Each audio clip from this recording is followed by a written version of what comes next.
Hello, everyone, and welcome to the fourth part of Genes and Patterns of Inheritance.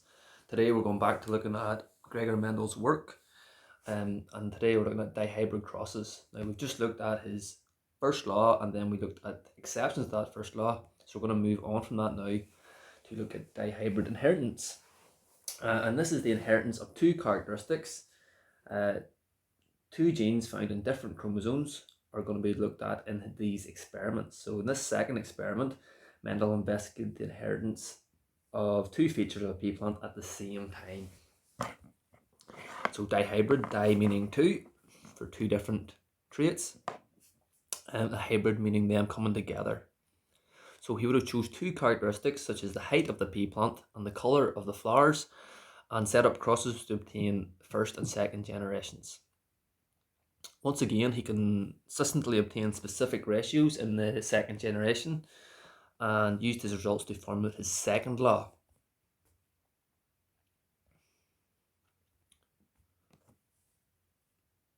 So in this experiment, he's got a tall flower with purple flowers, and he's crossing it with a dwarf flower with white flowers. Now, it's important to note that certain traits are going to be dominant and certain traits are going to be recessive. So in this case, the tall purple flower has a tall dominant gene, and the purple flower gene is also dominant. The white gene is the recessive allele, and the dwarf height condition is also recessive. So as a result, the parental genotypes are as follows: big D, big T, big B, big P, as opposed to lowercase letters for the dwarf white flower.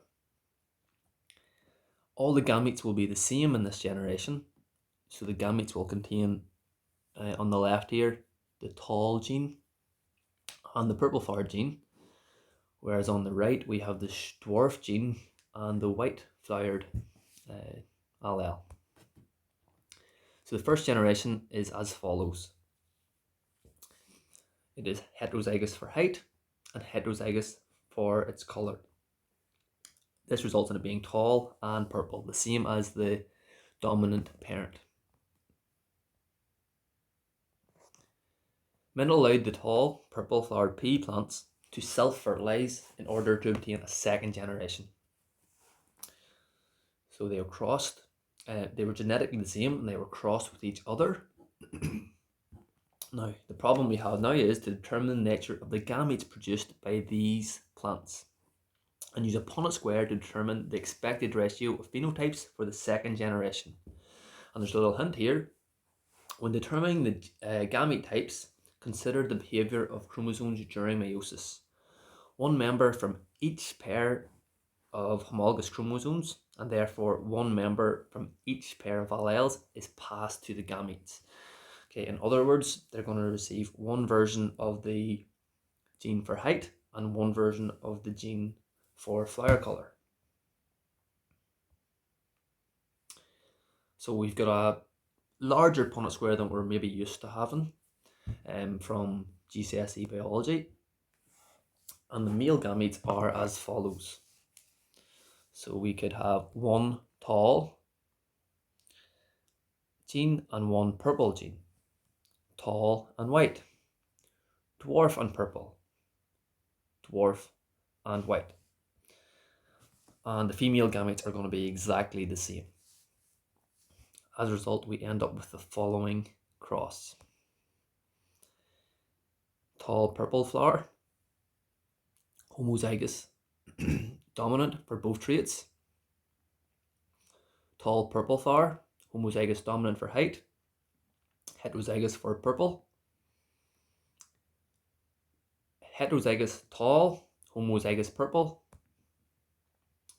heterozygous tall, and heterozygous purple. Now you'll notice this first row, they're all the same flower if we look at them and only consider the phenotype. In our second row, we've got another tall purple flower. We've got a tall white flower. Both the recessive genes for colour have been obtained. We have another tall purple flower and a tall white flowered plant.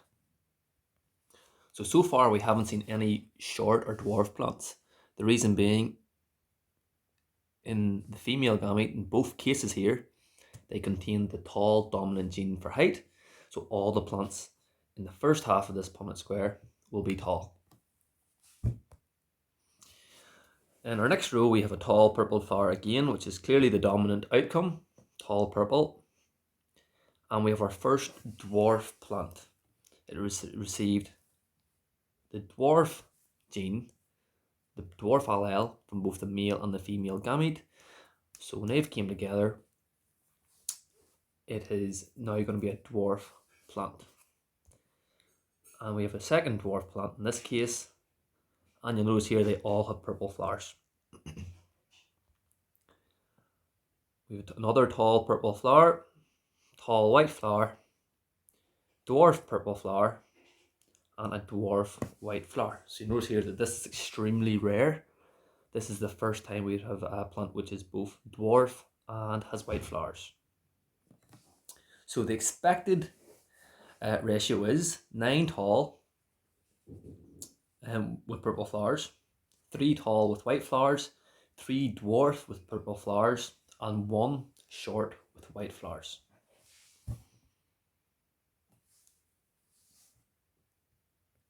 So the results of this cross shows that we expect distinct phenotypes in the second generation appearing in predictable proportions. So we've seen the 3:1 predictable proportion in the monohybrid crosses, and again we see a different but expected ratio in the dihybrid cross. So if you notice here, 9 tall and purpled, again 3 tall with white, 3 short and purple, 3 short with white. Now this does relate to our monohybrid cross. Now if we forget about the fact there's 2 traits, if we just look at these first 2 here, for example, we add them, 9 and 3 is 12. That means that there is 4 not tall, so 4 short on the bottom, 3 tall on the top 2 here.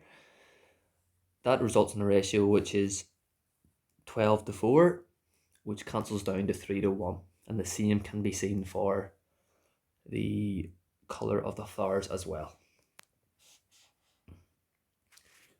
So that's it for today, this current video. The next day we'll be looking at Mendel's second law, and that's the law of independent assortment. So today we looked at dihybrid crosses and the ratio associated with them.